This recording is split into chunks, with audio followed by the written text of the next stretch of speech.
What's up, everyone? John Rettinger from Techno Buffalo here with a full review of the mid-2010 iPod Touch refresh. Let's see if it's worth the money.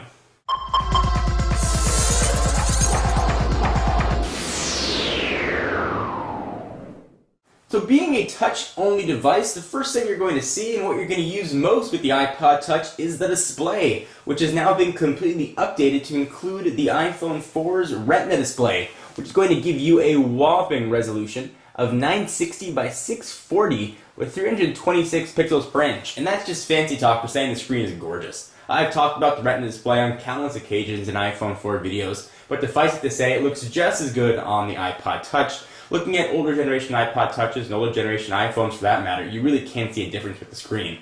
It's the highest resolution screen right now on the market and really does show and just pops. Images and text really look very crystal clear. Text you can zoom all the way in, you get no pixelation. And images, I mean they're high res, really do look quite nice on the screen. So one of the cool things I've always liked about the iPod Touch has been how thin they are. And this generation iPod Touch got even thinner, which is super crazy. Coming in now at 0.28 inches thick. And this thing is, I mean, razor thin. To give you a comparison, the iPhone 4 is certainly no fat boy, but it looks downright chubby next to its Touch cousin. Really very impressive. However, this thin design does bring some annoyances that I found while using the iPod Touch. Something to keep in mind. If you flip it over, we'll talk about some of the stuff on the back in a little bit. It is tapered, so it's rounded on the sides and rounded on the top. So the lock and power button, when using the device, you expect it to sort of just push here to be able to hit it. You actually have to almost lift up the device and hit the button down below. See, it's right there, so if you hit the top, you're not going to be making contact. So it does become a little bit of annoying. If you're used to using an iPhone, for example, you're going to have to sort of reconfigure how your fingers are, something that I just found to be a bit of a pain. And the same thing is going to be true with the volume buttons on the left. So this is also packing the A4 system on a chip, clocking in at just about 1 gigahertz. And this thing is very fast. Certainly it's capable of handling all the multitasking that iOS 4 is going to bring, but it also now is going to be very capable of handling the 3D games that are making their way into the App Store. So a lot of the racing games and all the such are now going to be able to perform as they would on an iPhone 4. You're going to be able to really get that as immersive graphics on a mobile device. So certainly kudos to Apple for doing that. Really one of the big changes that most people are talking about are the addition of 2 cameras.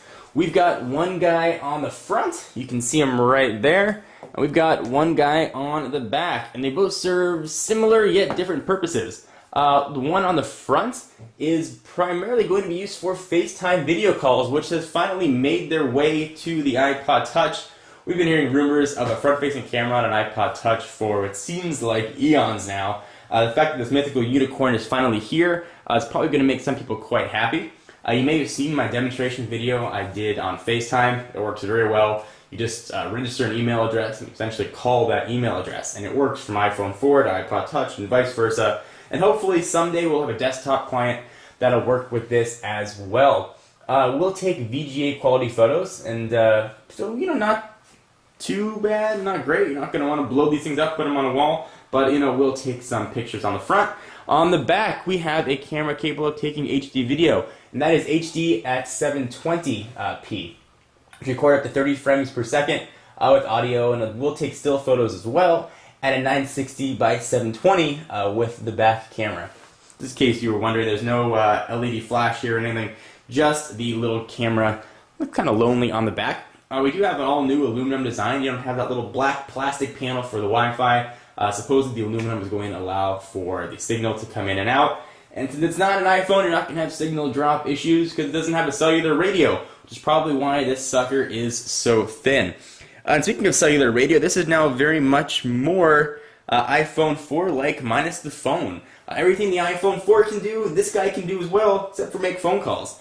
However, if you couple this with a Skype or voice over IP application and using the built-in microphone that this sucker's got, you pretty much have a phone with you all the time if you have sort of a MiFi or any device that's always going to kick out a Wi-Fi signal.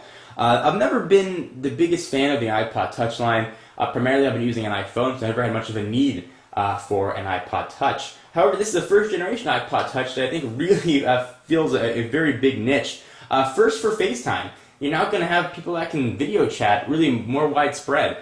For example, this unit here, I'm going to let my sister and brother-in-law use. My dad has an iPhone 4, and my sister and brother-in-law do not, and they live a little far apart, so now my dad will be able to see his grandchildren all the time without having to tell them how to use Skype, which if you ever tried to teach your parents how to use a computer, you know can be quite difficult. So that's just from personal experience. However, if you are an iPod Touch fan, you're going to be getting much more of what you love with the iPod Touch. You're getting the great multi-touch browser based on the WebKit open standard, so it's going to work very, very, very well. It's probably one of the best browsers around. I've compared this to other Android devices, BlackBerry devices, and Palm WebOS devices.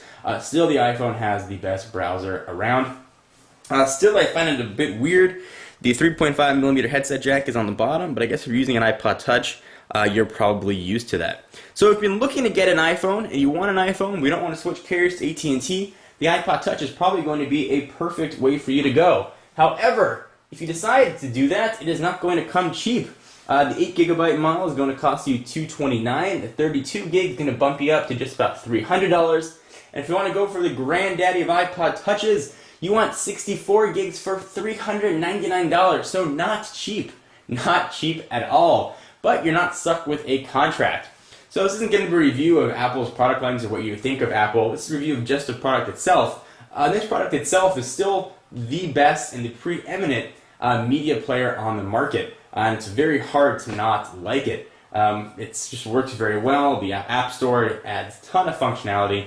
In addition of FaceTime, the cameras, and now the new processor and the Retina display really just are nice value adds. So it already was a very solid product. So on a 1 to 5 scale, the iPod Touch in the realm of portable media players, really comparing to the likes of the Zune and some of the SanDisk players and some others, it's very hard to not give this a perfect 5 stars.